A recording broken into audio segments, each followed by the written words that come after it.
নমস্কার বন্ধুরা, সৃষ্টি সোনা ব্লগে তোমাদের সকলকে স্বাগত। বন্ধুরা, আশা করি তোমরা সবাই ভালো আছো ও সুস্থ আছো। আজকে বন্ধুরা যে রেসিপিটি রান্না করব সেটা কিন্তু বন্ধুরা খুবই সহজ এবং গ্রাম্য পদ্ধতিতে একদম নিরামিষ মোচার ঘন্ট। এই মোচটাকে একদম ছাড়িয়ে একটু ছোটো ছোটো করে খণ্ড করে নেব। দেখো আমার এখানে বন্ধুরা মোচাটা কাটা হয়ে গেছে। দেখো কত সুন্দর, একদম নরম মোচা। দেখো, আর এদিকে বন্ধুরা কড়াইতে জল বসিয়ে দিয়ে আমি ওখানে মোচা কাটছিলাম। এদিকে কিন্তু বন্ধুরা জলটা খুব ভালো করে টকবক করে কিন্তু বন্ধুরা গরম হয়ে গেছে। এবার এতে বন্ধুরা দিয়ে দিচ্ছি হলুদ গুঁড়ো। বন্ধুরা, যেহেতু কলার মোচা সেহেতু কিন্তু বন্ধুরা একটু হলুদ দিলেই তাহলে বন্ধুরা কলার মোচার কালারটা খুব একটা কালো পড়ে না। এবার বন্ধুরা কলার মোচা দিয়ে দিলাম, দিয়ে বন্ধুরা একটু টকবক করে ফুটে উঠলেই মোচাটাকে বন্ধুরা জল থেকে তুলে নিতে হবে। তুলে নিয়ে জলটাকে খুব ভালোভাবে বন্ধুরা ঝারিয়ে নিতে হবে। আর এদিকে বন্ধুরা আলু আর টমেটো কেটে নিয়েছি। যেহেতু বন্ধুরা আমি এটা নিরামিষ রান্না করব, সেই জন্য বন্ধুরা আমি এখানে দুটো মাঝারি সাইজের টমেটো নিয়েছি। এখানে আমি টমেটোর পরিমাণটা বন্ধুরা একটু বেশি রেখেছি। আর এবার বন্ধুরা কড়াই গরম হয়ে গেছে। আমি বন্ধুরা কড়াইতে দিয়ে দিয়েছি তেল, আর দিয়ে দিয়েছি বন্ধুরা 1 চামচ পরিমাণে লবণ। লবণটা দিয়ে বন্ধুরা তেলটা একটু ফুটতে শুরু করে দিয়েছি। এবার বন্ধুরা দিয়ে দেব ফোড়ন হিসাবে জিরে ফোড়ন।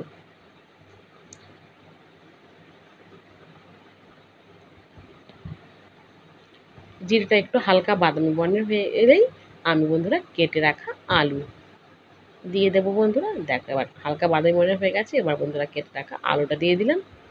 দিয়ে বন্ধুরা আলুটাকে কিন্তু বন্ধুরা বেশ কিছুক্ষণ এইভাবে কিন্তু কষাতে হবে তেলের উপরে। আর যেহেতু বন্ধুরা আমি লবণ দিয়ে দিয়েছি আগেই, সেজন্য বন্ধুরা আলু দিয়ে তারপরে আর লবণ দেওয়ার কোনো ঝামেলাই নেই। দেখ, এইভাবে বেশ কয়েকবার কিন্তু বন্ধুরা আলুটাকে এইভাবে নাড়াচাড়া করতে হবে। দেখ, আর এতে করে আলুটাও কিন্তু বন্ধুরা বেশ ভালোভাবে ভাজা ভাজা হয়ে যাবে। আর আলুটা কিন্তু বন্ধুরা সেদ্ধ হয়ে যাবে। আর এবার বন্ধুরা দিয়ে দিচ্ছি কেটে রাখা টমেটো। দেখো ওদিকে আমার আলুটা আমার কষানো হয়ে গেছে এর উপরে। এবার বন্ধুরা দিয়ে দিচ্ছি কেটে রাখা টমেটো। টমেটো আর আলুটাকে বন্ধুরা ঠিক একই রকমভাবে তেলের উপরে বন্ধুরা এইভাবে কষে নিতে হবে। দেখ,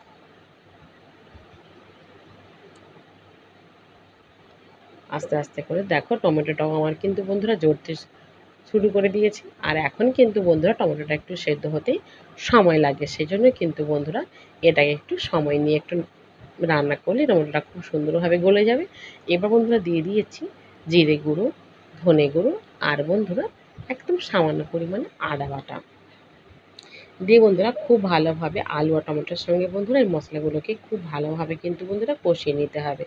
এরপরে দেবো একদম সামান্য পরিমাণে ঝাল লঙ্কার গুঁড়ো। এটা কিন্তু বন্ধুরা আমি খুব একটা ঝাল ঝাল ঝাল রান্না করব না, যেহেতু বন্ধুরা নিরামিষ একটু মিষ্টি মিষ্টি থাকবে।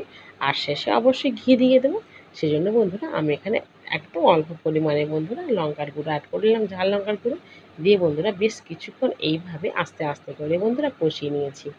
এবার বন্ধুরা দিয়ে দেবো কেটে একদম সেদ্ধ করা জল ঝরানো মোচা দিয়ে বন্ধুরা একদম এইভাবেই আস্তে আস্তে করে কিন্তু বন্ধুরা নাড়তে হবে। আর এই রান্নাটা অবশ্যই গ্যাস কিংবা উনুনে একদম একদম লোভাবে রান্না করলে একটু বন্ধুরা সময়টা একটু বেশি দিতে হবে। হলেও কিন্তু বন্ধুরা রান্নার স্বাদ কিন্তু বন্ধুরা দ্বিগুণ বেড়ে যাবে। এবারে কিন্তু বন্ধুরা দিয়ে দিচ্ছি একদম সামান্য পরিমাণে চিনি। যেহেতু বন্ধুরা নিরামিষ রান্না, সেই জন্য বন্ধুরা একটু চিনিটা অ্যাড করে দিলাম। তোমরা যদি না চিনি দিতে চাও তাহলে বন্ধুরা দিও না। দেখ, বা চিনি দিয়ে আমি বেশ কয়েকবার এইভাবে কিন্তু বন্ধুরা নাড়াচাড়া করে নেবো। তাহলে আমার এদিকে চিনিটাও কিন্তু বন্ধুরা খুব সুন্দরভাবে গলে যাবে। দেখ, আস্তে আস্তে করে দেখো বন্ধুরা কত সুন্দর দেখো।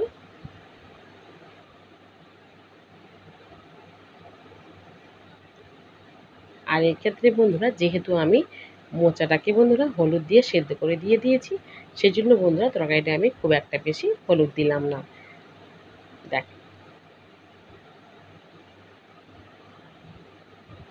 এবার বন্ধুরা ঘি দিয়ে দিয়েছি। ঘিটা দিয়ে বেশ কিছুক্ষণ এইভাবে কিন্তু বন্ধুরা একদম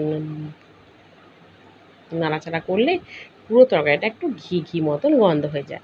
এবার এদিকে আমার তরকারিটা বন্ধুরা হয়ে গিয়েছে। দেখ এবার আমি নামিয়ে নেব।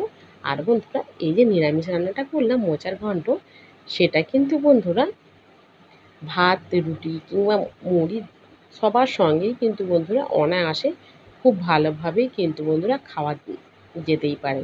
আর যেহেতু বন্ধুরা ঘি দিয়েছি আর একটু মিষ্টি মিষ্টি আছে, বন্ধুরা এই মোচার তরকারিটা কিন্তু বন্ধুরা একদম ভিন্ন স্বাদের হয়ে যাবে। দেখো কত সুন্দর, এতে কিন্তু বন্ধুরা জল দেওয়ার কোনো প্রয়োজন নেই।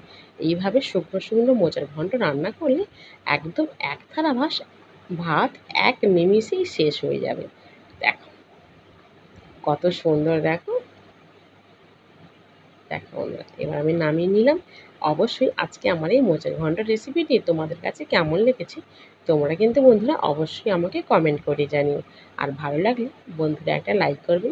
প্লিজ দয়া করে এইভাবেই আমার পাশে থাকবেন আর আমার ভিডিওগুলো স্কিপ না করে দেখার জন্য আমি তোমাদের সকলকে বন্ধুরা অনুরোধ করছি। তোমরা সবাই ভালো থেকো, সুস্থ থেকো আর মন দিয়ে বন্ধুরা আমার ভিডিও দেখতে থাকো। আর কেমন হয়েছে অবশ্যই কমেন্ট, লাইক, প্লিজ ভালো লাগলে একটু শেয়ার করবেন। আর কিন্তু বন্ধুরা একবার এইভাবে নিরামিষ মোচা ঘন্ট রান্না করবেন কিন্তু বাড়িতে। আর অবশ্যই দেখবেন কত সুন্দর খেতে লাগে। আমরা কিন্তু সবসময় বন্ধুরা আমিষের দিকে ছুটে যাই, আমিষ না খেয়ে নিরামিষ রান্নাও বন্ধুরা আমিষের থেকে দ্বিগুণ স্বাদ বাড়িয়ে